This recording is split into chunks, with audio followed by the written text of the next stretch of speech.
अंधेरे में कुछ भी नहीं दिखा, लेकिन हवा का एक तेज झोंका आया और दिया बुझ गया। सविता ने माचिस जलाई, तभी देखा आंगन के कोने में एक औरत खड़ी थी, काली साड़ी में, बाल बिखरे हुए। हे भगवान!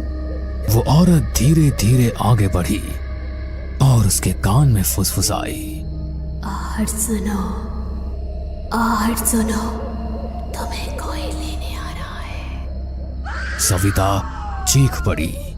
घर वाले दौड़े, लेकिन वहां कोई नहीं था।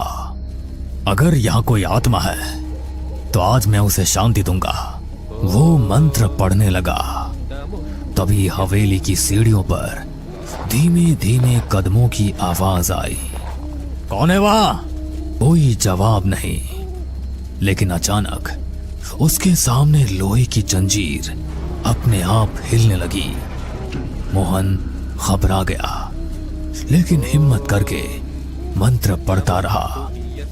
तभी दीवार पर खून से लिखा उभर आया। रीना, तू तो बहुत बहादुर बनती है। अगर सच में हिम्मत है तो फिर हवेली के अंदर चल। मुझे किससे डर लगेगा? भूत वूत जैसी कोई चीज नहीं होती। रीना अकेली हवेली के अंदर चली गई। टॉर्च की रोशनी टूटी दीवारों पर पड़ते ही डरावनी परछाइयां बनने लगी। वो चौंक कर पलटी। वहां कोई नहीं था। शायद मेरे दोस्तों ने मजाक किया होगा। लेकिन अगले ही पल उसने टॉर्च की रोशनी में देखा, दीवार पर उसके अलावा एक और परछाई हिल रही थी। रीना की सांसें तेज हो गई। उसने धीरे से पुकारा, कौन है वहां? पर कोई जवाब नहीं मिला। बस धीरे धीरे कदमों की आहट पास आने लगी। वो भागकर बाहर निकली। दोस्त हंस पड़े। क्या हुआ? रंग उड़ गया चेहरे से? रीना कांपती आवाज में बोली, नहीं, अंदर कोई था। दोस्तों ने मजाक उड़ा दिया, लेकिन उस दिन के बाद से रीना के साथ अजीब घटनाएं होने लगी।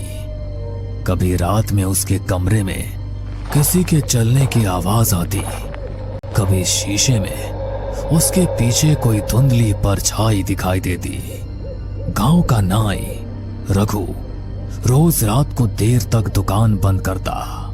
एक दिन जब वो तालाब के किनारे से घर जा रहा था तो उसे लगा कोई उसके पीछे पीछे चल रहा है। कौन है बे? सामने आ!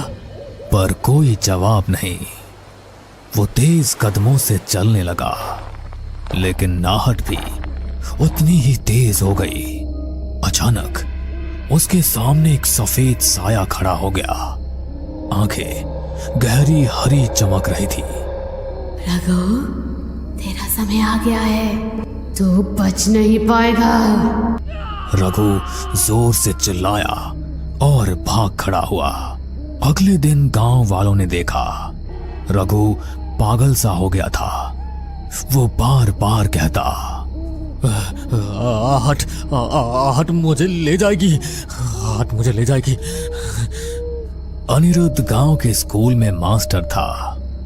वो भूत प्रेत में विश्वास नहीं करता था, लेकिन एक रात जब वो हवेली के पास से लौट रहा था तो उसने साफ साफ सुना जैसे भारी जूतों की आवाज उसके पीछे से आ रही हो। अरे ये कैसी आवाज है?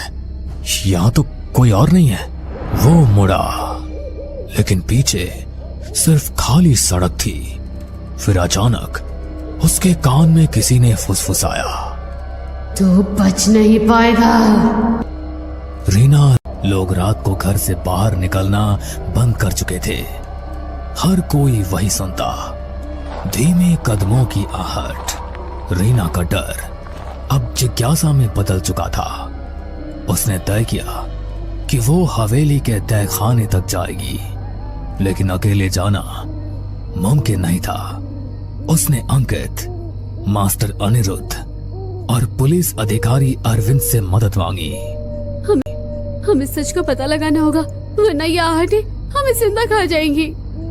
ठीक है, मैं पुलिस वाला हूँ, पीछे हटना मेरे बस का नहीं। चलो आज रात तहखाने में उतरते हैं। रात के 12 बजे चारों लोग हवेली पहुंचे। अंदर सन्नाटा ऐसा था कि अपने दिल की धड़कन तक सुनाई दे रही थी। अचानक सीढ़ियों पर वही आवाज गूंजी। रीना का हाथ कांपने लगा। अरे डर मत, हम सब साथ हैं ना। सब लोग तहखाने की तरफ चलो। हवेली के पीछे एक पुराना लोहे का दरवाजा था जिस पर जंग लगी थी। अरविंद ने जोर से धक्का दिया। दरवाजा चरमराते हुए खुला और बदबू का एक तेज झोंका आया। सीढ़ियां नीचे अंधेरे में उतर रही थी। चारों लोग नीचे उतरे। तहखाना ठंडा और सीलन भरा था। दीवारों पर काई जमी थी और बीचों बीच एक टूटी चौकी रखी थी।